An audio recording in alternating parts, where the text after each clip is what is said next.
Today we talk about how can you change language on your app. We're going to figure out the solution on how you can do that on your app. So you just follow these ways, then it's going to work with you.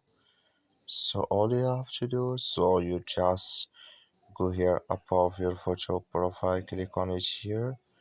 When you just click on it here, so then it's going to take you to this list. It's going to show for you like this here. So then all you have to do now, you just click here on language, just click on it.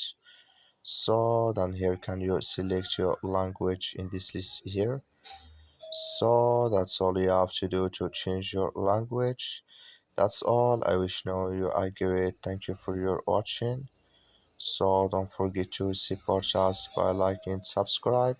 So thank you for your watching.